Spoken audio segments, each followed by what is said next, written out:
દર્શનભાઈને અને ચિરાગભાઈને આપી તો આપણે થોડીક એને મળી કે શું એ આગળ કરવા માંગી રહ્યા છે અને વાતને જાણીએ. ચિરાગભાઈ, તમારા પપ્પાએ કમલેશભાઈ સરસ મજાની વાત કરી કે એને સિવિલ એન્જિનિયરિંગનું કામ કર્યું, પછી ઝીણા મોટા 2-3 બિઝનેસ કર્યા, એક બિઝનેસ, અને તમારા માટે લેગેસીમાં પાછળ મસાલાનો બિઝનેસ તમને આપે છે. તો તમે શું વિચારી રહ્યા છો કે ક્યાં લેવલે તમારા આ બિઝનેસ લઈ જવો છે? તમારા ફાધરે તમને હેન્ડઓવર કર્યો હતો, એની પાસે તો નાનું મશીન હતું અમારું એમ, અને હવે તમને આટલો મોટો ખર્ચો કરી અને અમારા મોટો મસાલા પ્લાન અને આટા પ્લાન બે લગાડી દે છે, તો તમે શું વિચારી રહ્યા છો? હમણાં તો આપણે એક 3 HP નું મસાલા મશીન લેવાનું 3 ફેઝનું વિચારી રહ્યા છે. એક તો છે જ ઓલરેડી. બરાબર છે. એટલે હમણાં તો એક જોબ વર્ક ચાલુ કરવું છે સ્ટાર્ટિંગ. બરાબર.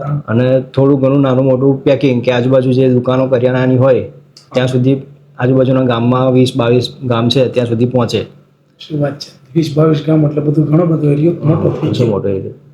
ધીમે ધીમે જેમ આપણો માલ જશે ને જેમ અનુભવ થશે એમ આપણે થોડું અપગ્રેડ કરી અને થોડું બીજા મશીનો વસાવીશું. કેટલી પ્રકારના મસાલા બનાવવા ઈચ્છો તમે? મસાલામાં તો મેન હળદર, મરચું, ધાણા જીરું પાવડર, ઇલાયચીનો પાવડર, ઇલાયચીનો પાવડર, એટલે મસાલામાં સૂંઠનો પાવડર ને એવું તેવું. જેટલા આમ જોઈએ તો 60-70 પ્રકારના મસાલા છે આ એક જ મશીનમાં થાય. પણ જે આટાનો પ્લાન રહ્યો તો તમારે ગોધરા સાઈડમાં કયા પ્રકારના વધારે આટા થાય છે? એમ તો અમારા એરિયામાં મકાઈ, ઘઉં, બાજરી, આ 3 ના આટા વધારે ચાલે છે. 3 ના આધાર આટા ચાલે છે. તો તમે આ જે તમારા ફાધરે જે મશીન અમારું 7 વર્ષ પહેલાં લીધું, તો તમને એવું કેવું લાગ્યું કે આ જ કંપનીનું પાછું બીજું આટોમાઇઝ કંપનીના જ આપણે મશીન મૂકી, એમાં એને સર્વિસને એવું કેવું લાગ્યું છે? એ મશીનમાં ગ્રાહક રિપીટ થતા હતા. અમારા નજીક એક કાકનપુર ગામ છે ત્યાં બી મસાલા દળ જ છે. પણ જ્યારે અમે જે મશીન ચાલુ કર્યું દળવાનું ત્યારના એ બાજુના ગ્રાહક બી અહીં અમારા બાજુ જ આવે છે, મેલોલ. અચ્છા, એટલે બીજી કોઈ કંપનીના મશીન છે તો એના કરતાં સારું ઓટોમેટિકના મશીનમાં તમારી પાસે વધારે ધરાવ. પછી સિઝનમાં બિલકુલ પેલા ટેમ્પા પિકઅપમાં લઈને બી આવે છે મશીન. ઘણા લોકો મરચું દળવાને ગાડીમાં લઈને ફરે છે, ફરતું પણ લોકો પસંદ ઓછું કરે છે. અચ્છા, તો કઈ બ્રાન્ડથી તમે મસાલા વેચવા માંગો છો અત્યારે? બ્રાન્ડનું નામ શું રાખ્યું છે? બ્રાન્ડનું નામ તો શ્રીજી મસાલા અને મિલેટ્સ એમ રાખ્યું છે. શ્રીજી મસાલા મિલેટ્સ. અચ્છા, અને આટામાં શ્રીજી છે? આટામાં બી શ્રીજી. તો તમારી સાથે તમે બે ભાઈ તો ટ્વિન છે, તો મોટા ભાઈ દર્શનભાઈ. અચ્છા, તો આપણે એને જ મળી. દર્શનભાઈ, તમારું શું કહેવું છે? તમારો કંઈક બિઝનેસ તો જેમ આધારે કીધો એમ અલગ છે હાર્ડવેરમાં થોડો ઘણો, છતાંય આ બિઝનેસની અંદર તમે થોડું ધ્યાન દેવા માગો છો અને કે મોટી ફેક્ટરી બને. તમારો જે બિઝનેસ છે એના ઉપરથી જાણવા મળ્યું કે તમે જે શોપ લાઈન રાખેલી છે, તો મેં કોઈ ગ્રાહક આવે એને આપણે માલ દેતા હોય, આની અંદરમાં રાતની મહેનત કરી અને દિવસનું આપણે માર્કેટિંગ કરી શકતા હોય, તો તમને શું ભવિષ્ય દેખાઈ રહ્યું છે? ભવિષ્ય તો સારું જ છે. વચ્ચેના માર્જિન જે ખેડૂતથી પેકિંગ થઈને આપણી સુધી આવે ત્યારે વચ્ચેના જે માર્જિન બીજા લઈ જાય છે, ધંધો કરેલી એ તો ખબર હોય એક વેપારી કેટલું માર્જિન હોય, ડીલર્સનું કેટલું માર્જિન હોય, ડિસ્ટ્રીબ્યુટરનું કેટલું માર્જિન હોય, એ બધું માર્જિન જો વચ્ચેથી નીકળે તો એ ખેડૂતને કે ફાયદો થાય. ડાયરેક્ટ ખેડૂત જો આ વસ્તુ કરે તો એ માર્જિન વચ્ચેનું ખેડૂત જોથી નીકળી જાય તો ખેડૂતને બી ફાયદો થાય, સામે ગ્રાહકને બી થોડો ઘણો ફાયદો થઈ શકે. તમારા હિસાબે આ બધું કરે ખેડૂત તો કેટલું માર્જિન વધારે ખેડૂતને મળી શકે એવું કેટલા ટકાવારીમાં આપણે હિસાબ કરી તો? દાખલા તરીકે મરચું છે કે હળદર છે, હળદર અત્યારે કે મરચું શું ભાવે મળતું હોય છે અટાણે કાચું આપણે લેવા જઈએ તો? મરચું આમ તો 140-50 રૂપિયા કિલો કાચું મળે. અને પેકિંગ પાવડર બનાવીને વેચે એ જ 300-200 જે કંપની અમુક કંપનીઓના બહુ વધારે ભાવ બી હોય છે, 300-350 બી હોય છે. 300-400-500 રૂપિયા લગી મરચું હોય છે. તો આ ખેડૂત કરી શકે કે ન કરી શકે? કરી તો શકે, થોડીક મહેનત આમાં ઉમેરે તો આ થઈ શકે ખેડૂતથી. તો વ્યવહાર એના જો 2 ગણા ભાવ મળવાના છે, ભાવ વધારે મળશે, એની ઇન્કમમાં વધારો થશે, તો મહેનત વગર તો વેપારી લઈ જઈએ નહીં, મહેનત તો અમુક ટકા કરવી જ પડે, એટલે એ થઈ શકે. પણ જે પકવવામાં જે મહેનત પડે એના કરતાં અડધી મહેનતે પૈસા એટલા જ પાછા મળે બીજા વધના, એથી વધારે પૈસા મળે. બરાબર છે.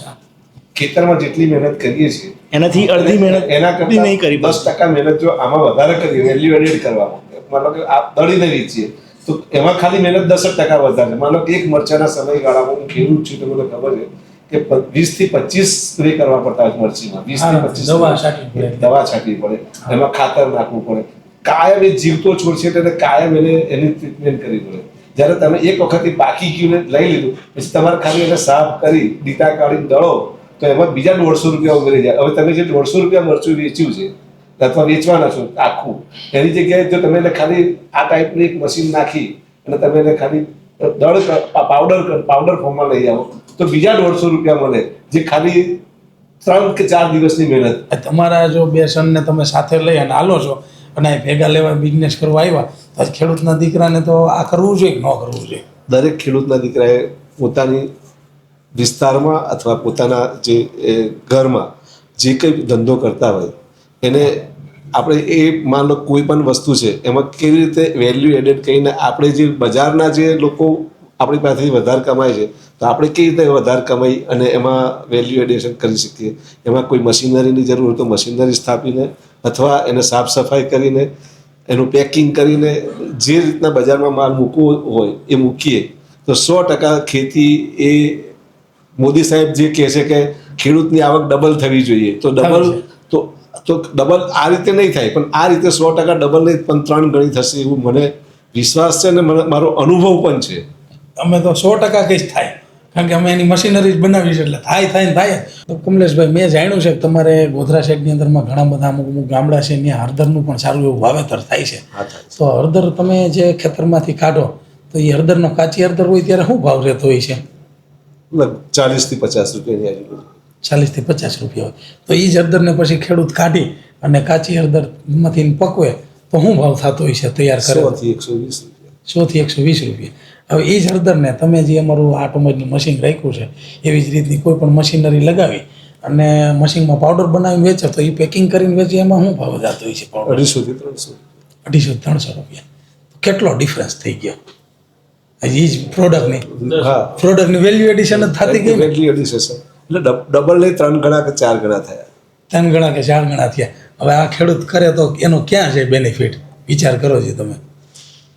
100% જે રીતે એક વેપારી પ્રોફેશનલ થાય છે એ રીતે ખેડૂત જે દિવસે પ્રોફેશનલ થશે અને પોતાની વસ્તુ વેલ્યુ એડેડ કરીને વેચતો થશે એ દિવસે 100% એ સુખી થશે. તો આજે મારી સાથે હતા કમલેશભાઈ, ગોધરાથી આવેલા છે. એના બે સન છે ચિરાગભાઈ અને દર્શનભાઈ.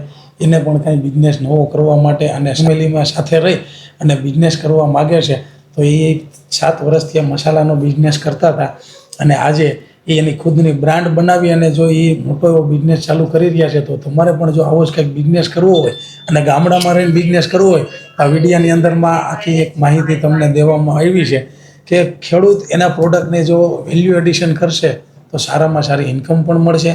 તમારે સિટીની અંદરમાં ભીડભાડ એરિયાની અંદરમાં રહેવા નહીં જવું પડે અને ગામડામાં તમારી વાડીની અંદરમાં જો બિઝનેસ કરવો હોય તો જરૂર અમારો કોન્ટેક્ટ કરજો. અમારી કંપની છે આટોમાઇઝ મેન્યુફેક્ચરિંગ પ્રાઇવેટ લિમિટેડ. અમે લોકો સ્પેશિયલ ખેડૂતના ખેતરમાં જે કાંઈ રો મટીરિયલ થાય છે એને ફિનિશ ગુડ કરવાની જ મશીનરી બનાવી છે. Thank you.